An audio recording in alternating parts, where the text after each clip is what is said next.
1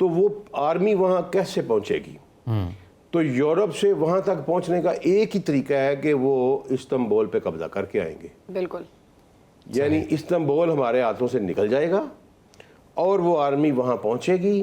اور نبی صلی اللہ علیہ وسلم نے کہا کہ پھر مدینہ سے ایک لشکر اس آرمی کا مقابلہ کرنے کے لیے نکلے گا اور وہ اس وقت روئے زمین کا سب سے بہترین شخص ہوں گے. وہ میننگ دیر بھائی وہ امام کے ساتھی ہوں گے. تو وہ نکلیں گے, وہ ان کا مقابلہ کریں گے. اس میں نبی کریم صلی اللہ علیہ وسلم نے پھر یہ جو ہمیں موجودہ حالات نظر آ رہے ہیں نا, بالکل وہ پکچر میں بالکل فٹ بیٹھ رہی ہے. کیسے کہ نبی صلی اللہ علیہ وسلم میری امت کا 1/3 حصہ جو ہے نا وہ ان کے ساتھ مل جائے گا, 1/3. ٹھیک ہے, اور وہ جنگ سے احتراز کریں گے, دور نکل جائیں گے, بھاگ جائیں گے. صحیح. اور اللہ ان کی توبہ کبھی قبول نہیں کرے گا. اللہ اکبر. ٹھیک ہے. اور پھر نبی صاحب میری امت کا 1/3 حصہ ان سے لڑے گا اور شہید ہو جائے گا, اور وہ افضل الشہداء ہوں گے. سبحان اللہ. سبحان اللہ. اور 1/3 حصہ ان پہ غلبہ حاصل کرے گا. جیتنی جنگ انشاءاللہ ہم نہیں ہے, لیکن اس سے پہلے اللہ ہمیں محفوظ رکھے, ہم اس 1/3 میں نہ چلے جائیں جن کی توبہ اللہ کبھی قبول نہیں کرے گا. اللہ آمین. چلے شہید ہو گئے وہ تو افضل الشہداء میں چلے جائیں گے الحمدللہ, وہ کوئی ایسی بات نہیں.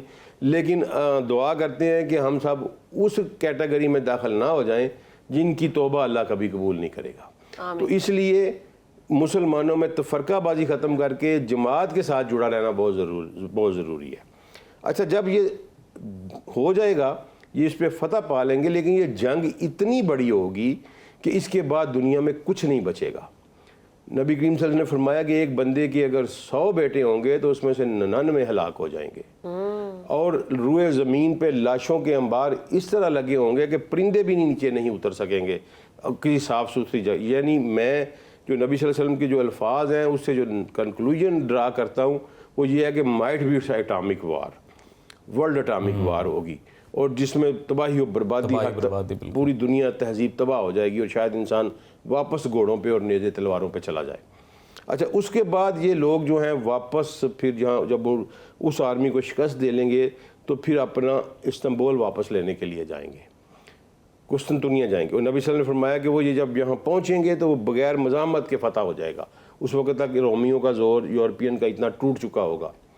وہاں پہ جب اب یہ فتح کر لیں گے تو اس وقت کہتے ہیں جی کہ ایک اعلان ہوگا دنیا میں کہ دجال نکل آیا. صحیح. تو یہ اعلان ایکچوئل جھوٹا ہوگا. اچھا.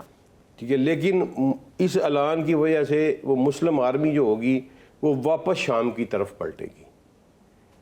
تو وہ جو ہی شام میں پہنچیں گے تو اس وقت ان کا مقابلہ دجال سے ہوگا, اور وہاں پھر ایک جنگ ہوگی اور وہ دجال ان کو گھیرے میں لے لے گا. ٹھیک ہے. اب یہ دیکھیں یہاں کہ یہ معاملہ شروع کہاں سے ہوا, عمران البیت المقدس سے. ٹھیک ہے, اور اینڈ یہ کہاں پہ ہو رہا ہے کہ دجال نے گھیر لیا مسلمانوں کو. اب مسلمانوں کو اپنی شکست واضح اور صاف نظر آنے لگے گی, کیٹاگاری کا انہیں پتہ چل جائے گا کہ ہم اس سے نہیں جیت سکتے. لیکن اس کے باوجود وہ جو ہیں وہ سیدھا اس کے ساتھ مقابلہ کرنے میں اکٹھے ہوں گے اور پلاننگ کریں گے. ساری رات گزرے گی, صبح فجر کی جب اذان ہوگی اور اقامت طے ہو کے امام مہدی علیہ الصلوۃ والسلام مصلی پہ کھڑے ہو جائیں گے تو اس وقت آسمان سے 2 فرشتے اترتے ہوئے نظر آئیں گے, اور ان کے ساتھ عیسیٰ علیہ الصلوۃ والسلام ہوں گے. سبحان اللہ. اور یہ بڑا ایک غلط فہمی پھیلائی گئی جی کہ وہ منار پہ اتریں گے اور پھر سیڑھی لائی جائے گی. یہ جھوٹ ہے سب کچھ. ٹھیک ہے, کیونکہ نبی صلی اللہ علیہ وسلم نے فرمایا کہ سفید منارے کے ساتھ, منارے کے اوپر نہیں, ٹھیک ہے جی, اندۃ منارۃ العبیز, سفید منارے کے ساتھ اتریں گے وہ.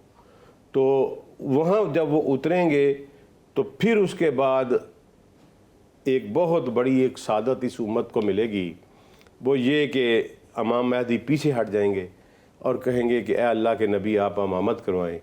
تو وہ کہیں گے نہیں, آپ کرائیں, یہ امامت, یہ قیام, یہ آپ کا حق ہے. میں نے ایک شعر بھی سنا تھا, ہوں گے عیسیٰ مگر پڑھائیں گے مہدی نماز. ہاں, تو وہ ان کے پیچھے نماز پڑھیں گے. لیکن قیادت اس کے بعد عیسیٰ علیہ السلام سنبھال لیں گے. اور حیران کن بات ہے کہ اس سے آگے کے جتنے بھی حالات ہیں اس میں ہمیں ہزاروں سینکڑوں احادیث ملتی ہیں، لیکن اس کے بعد امام مہدی کا ذکر ان میں نہیں ملتا. ٹھیک ہے، اب پتہ نہیں امام مہدی وہاں فوت ہو جائیں گے یا واللہ علم کیا ہوگا، لیکن عیسیٰ علیہ السلام کے بعد عیسیٰ علیہ السلام اس کو پھر دجال کے ساتھ مقابلہ کریں گے. اور دجال چونکہ میں نے آپ کو پہلے بھی بتایا تھا کہ وہ ایک نبی کے علاوہ اس کو کوئی قتل نہیں کر سکتا، یہ نبی صلی اللہ علیہ وسلم نے کہا تھا. تو پھر وہ ان کے ہاتھوں قتل ہوگا اور پھر آگے جو سلسلہ جو ہے وہ چلے گا، وہ ہم آگے بیان کریں گے. لیکن ان سارے موجودہ حالات میں میری گزارش ہے، 3 گزارشات ہیں اپنے ناظرین سے. قرآن اور حدیث کو پڑھیں، ان کے ساتھ جڑے رہیں، فرقہ واریت کو ختم کریں، اور مشرق وسطیٰ اور سعودی عرب کے حالات کے اوپر خصوصی نظر رکھیں اس وقت. اور یہ جو ہی سعودی عرب کا بارڈر بریک ہوگا وہ ایک نیا سلسلہ شروع ہو جائے گا. صحیح. یہ تمام یہ صورتحال جو ہے یہ تو پھر اس طرف جاتی ہوئی دکھائی دے رہی ہے. جی اس طرف جاتی ہوئی دکھائی دے رہی ہے ہمیں، کیونکہ ابھی یہ جو ریسنٹ آج صبح جو اٹیک ہوا ہے، جی جی ٹھیک ہے نا، تو اس میں بھی ایک حدیث ہے کہ میں آخر میں بتا دوں، نبی صلی اللہ علیہ وسلم نے فرمایا کہ اس دنیا میں سب سے پہلے جو قوم جو ہے نا وہ تباہ ہوگی وہ فارس ہوگی، اور اس کے بعد عرب تباہ ہوں گے. اچھا ٹھیک ہے. اور یہ میں اپریشیٹ کرتا ہوں ایران کو کہ اس وقت اگر شہادت کے مرتبے کی طرف جو شہادت کی شاہراہ پہ جو قوم گامزن ہے وہ اس وقت اسلامی دنیا میں صرف ایران کی قوم ہے. چاہے وہ لڑ کے مر جائیں، تباہ ہو جائیں، برباد ہو جائیں، لیکن چلے انہوں نے یہ جرت تو کی ہے نا کہ ان کو للکارا ہے، ورنہ تو کوئی بہت شکریہ بہت خوبصورت عبدالسلام عارف صاحب. وقت ختم ہو گیا جی، اور آئی ایم شیور کہ آپ کو ہمارا یہ سیگمنٹ پسند آیا ہوگا. ہم مجھے اور شہربانوں کو اجازت دے جی، دوبارہ نیکسٹ ویک آپ کی خدمت میں حاضر ہوں گے. تب تک اپنا اور اپنے پیاروں کا خیال رکھیں. اللہ حافظ.